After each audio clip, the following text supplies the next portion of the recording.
Hi and welcome to Lois and Morgana Davidson Art. It's Lois here, and today I'm going to be painting this scene with a beautiful Welsh cottage on a hill, and behind it you can see down in the valley the estuary and the coast and a headland in the distance.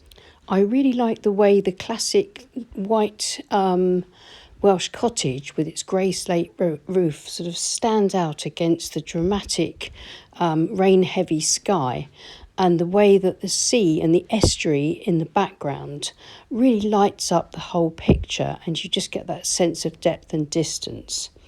I was inspired by this photograph here that I found on Pixabay, and I shall leave a link to it in the description below. And as always, I've simplified the scene, tried to just include the main elements that I feel that are important, move things around a little bit for the sake of composition. So I've moved the cottage across to the right a little, so it sort of sits a little over a third into the painting and becomes a really nice focal point. So here's my pencil sketch. You can see I've literally just put in a few lines for the horizon line, the headlands, the cottage and the slope of the hill. And now what I'm going to do is go over the sketch and just emphasize a few things with waterproof fine liner, because I'm going to paint this as a line and wash. It's one of my favourite techniques.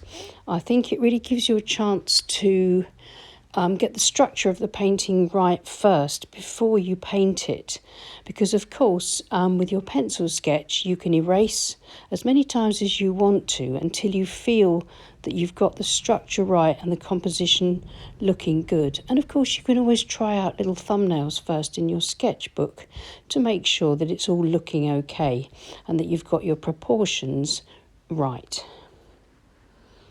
My fine liner that I'm using today is a Pigma Micron, and the size that I'm using today is, I think it's, let me just check, yes, it's a 0.5 nib, and it's waterproof, so best to check that your pen is waterproof before you start, because of course we'll be painting over the line work and we don't want the lines to run. So what I'm doing here is just simply going over the pencil lines with my fine liner. So I'm just outlining everything. I'm not going to be putting in much in the way of shading today. I shall be doing that with the paint, so it's just the outline. And I shall be outlining just about everything here that I've included in pencil, apart from the horizon line. I'm going to make the differentiation between the sky, the sea and the distant headland with paint. I don't want a hard ink line there. The faint penciled horizon line will be enough for me to see where it is through my washes once I come to paint. So I'm just going to literally outline everything, including the distant headlands, so I can describe the shape of the beach as it curves around behind the cottages and round to the left. And now I'm going to put in just a few little indications of foreground grasses. Nothing too much and not too even, but I've got an opportunity here to use those foreground grasses to subtly help guide the viewer's eye into the painting. So by making my grass strokes go from bottom left sort of up toward and point towards the cottage, that should actually help compositionally to guide the viewer's eye where I want them to look at the cottage, and then behind the cottage where I'm going to have the sea and the estuary sort of bathed in light.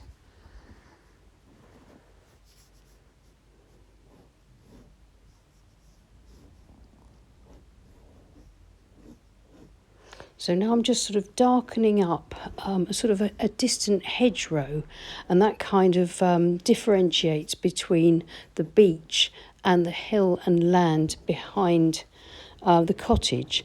In the photograph itself, there's a lot going on behind the cottage. There's a sort of obviously a little town or a village down near the beach, but I'm not going to be including that. And then coming to the end of the line work, I'm going to increase the tone on the bushes and trees just in front of the cottage and just across the rise of the hill, with just some hatching and maybe some cross hatching, still leaving room for the paint, but just building up the tones there so I can start to get an idea of how the painting is going to look once the paint goes in there. And I think that the ink hatching is quite an effective thing. It gives us some texture straight away.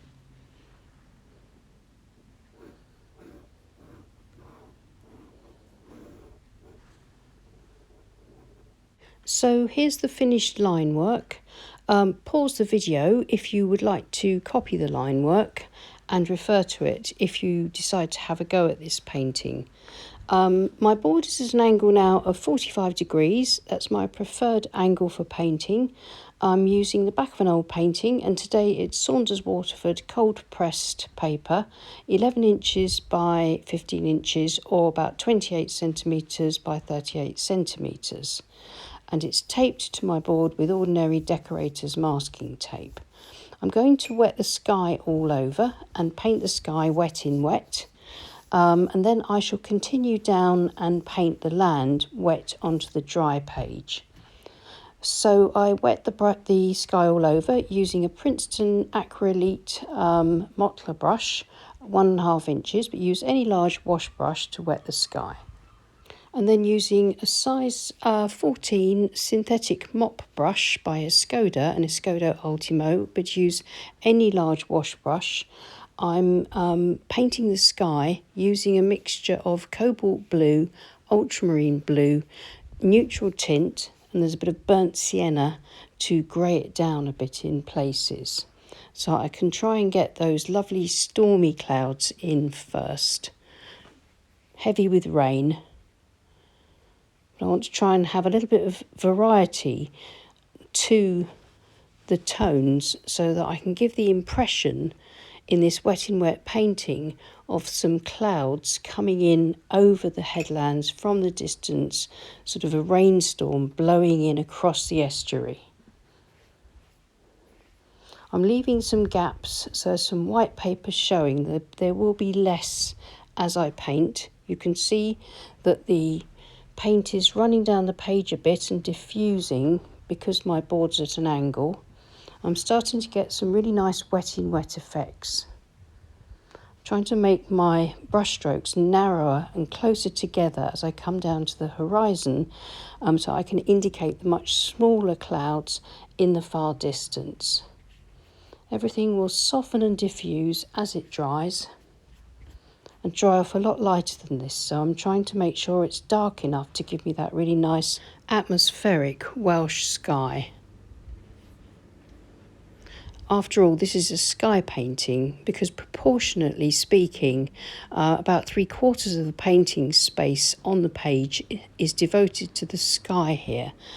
So even though there is some detail and the focal point of the cottage is in the land area, everything there is kind of a backdrop for this dramatic and beautiful sky. And I've brought the sky colour down into the sea and the estuary behind the cottage. And now I'm just putting in a bit of that lovely slatey sky colour into the roof to start off that grey slate Welsh roof. And now to paint the land. So I've mixed up a nice grungy green, and that's been mixed up with cobalt blue, a touch of ultramarine blue, burnt sienna, raw sienna, and a touch of neutral tint, and I can vary the amounts of each of those colours according to the kind of green that I want. And I can add some lemon yellow to the mix where I want it a little bit brighter, And where I want some of those beautiful sort of red plants and grasses, lovely warm tones in the foreground, then I can add a lot more burnt sienna to my green. And even though I'm painting onto the dry page, because remember I didn't wet my land, once the washes cover the page, then those become wet washes, and any other paint that I add into that is painted wet in wet.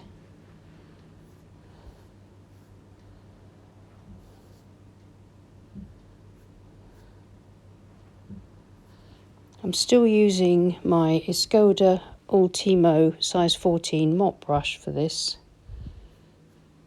I'm trying to sort of keep my brush stroke directions on a slight slant, and these will again help to suggest the lay of the land, as this isn't a flat landscape. And also you've got the directionality of the brushwork, which sort of works for a classic sort of S-shaped composition. So the brushwork is coming up and the hill direction from bottom right, and it's sort of zigzagging across the page from right to left, and then across the ridge with the cottage, then back again behind the cottage for the distant beach, and then up into the sky. So using brushwork to help to reinforce that compositional idea leads the viewer's eye into the painting. So almost all of my washes are in place now.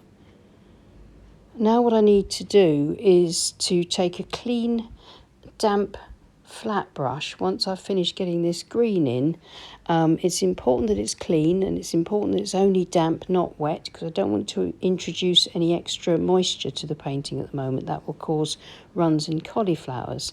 But I can lift out the estuary and the water behind the cottage across the entire painting, and straight away that gives us that depth of distance and the light shining on the water, and gives us that illusion of not only depth but aerial perspective as we're looking down the hill towards the beach from the cottage.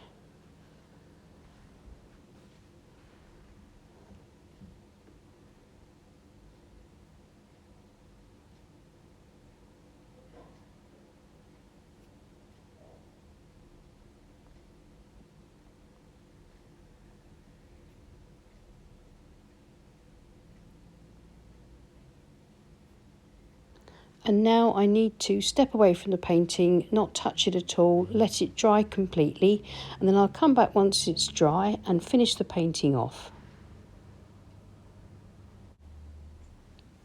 So here it is, it's all dry, and so I'm going to work on the distant beach and headland or land that's stretching off into the distance. First, using the tips of my flat brush and a slightly greyed down raw sienna with a little bit of the cobalt blue added to it, but quite weak. Just going to indicate a little bit of sandy beach on this side of the water in the distance. And then using the same grey as the sky, but a really quite a weak mixture of grey, but enough depth to it, and carefully using the tips of the flat brush, I'm going to paint in the headland and the land sweeping off round into the distance. I'm going to be keeping my lines quite fine and quite flat and following the horizon line, so that I can really get that sense of depth and distance with the land stretching off sort of almost out of sight.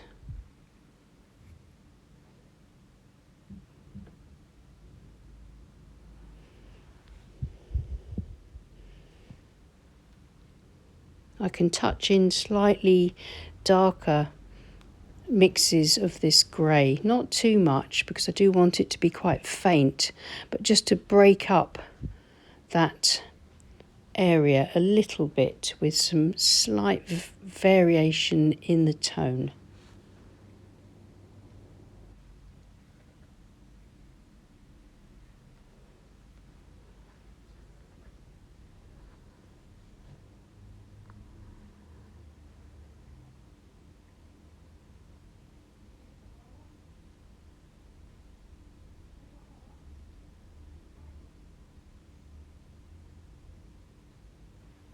And I think that should just about do.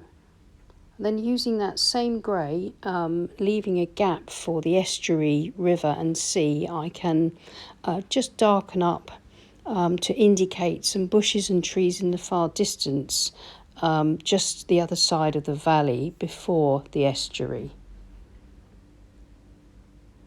And do that both sides of the cottage. And I think the cottage is beginning to stand out, and this little bit of subtle detail in the background is pushing everything back a lot further.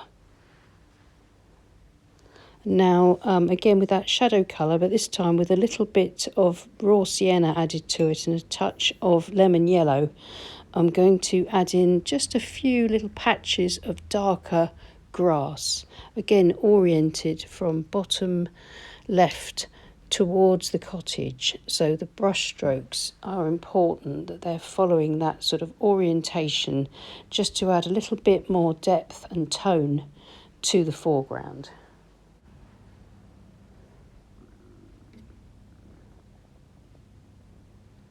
Now onto the bushes surrounding the cottage, and I've added some neutral tint to darken up this green, and in a little bit I shall add some cad yellow to it for variety, and just get this nice dark colour around the cottage, and that should be a really nice contrast or value shift against the white of the cottage.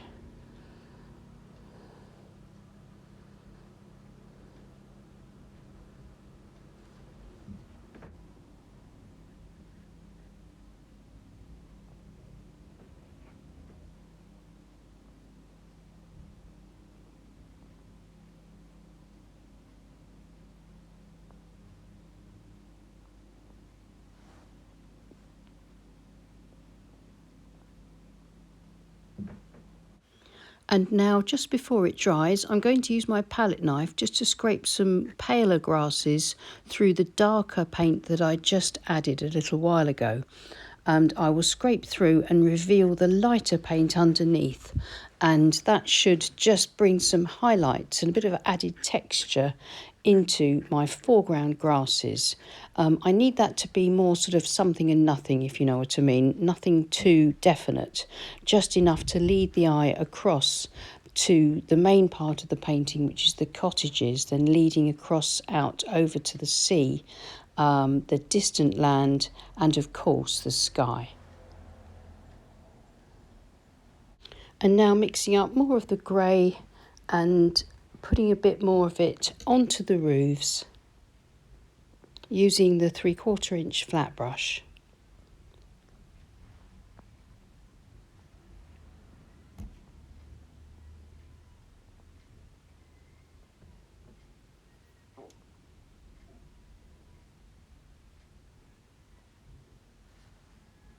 And then just adding a bit more shadow with my Escoda size 14 round brush.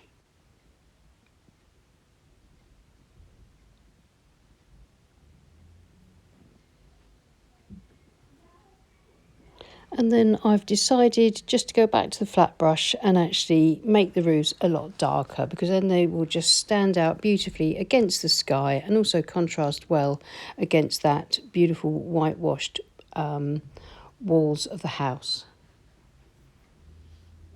I'm going to take the tape off and have a look at it. I've got a few little details in mind that I might add, but I want to see how it looks with the clean white border, which gives it a more sort of finished look. It helps you to sort of look at it with fresh eyes, so you can assess whether it's finished, whether it needs just a few extra touches.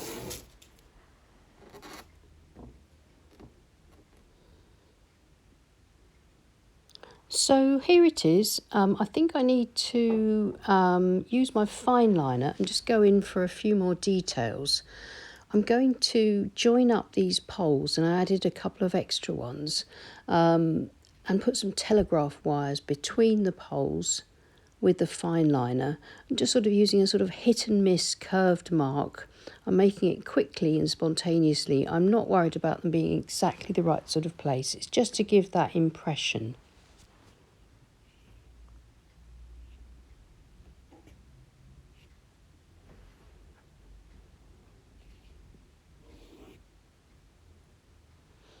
And I quite like that. And there's another little detail that isn't in the, I can't see it in the photograph, but if you look closely, there's sort of gaps between the hedges and in front of the cottage. And I'm thinking that it would be a really nice detail just to add in a few fence posts, maybe a sort of little gate. So literally just a few lines, really short vertical lines with the fine liner, just to finish it off.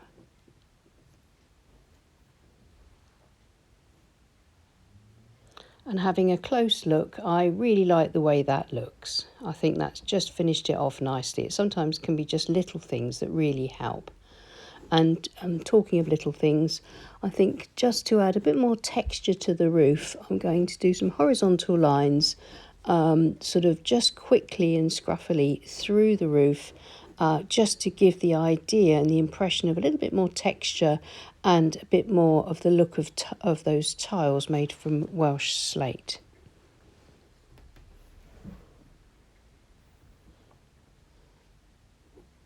And I'll do that for this this little shed or whatever it is that's obviously built down a lot lower. We can only just see the roof and none of the building itself. But again, just these horizontal lines following the shape of the roof, just add that little bit of texture.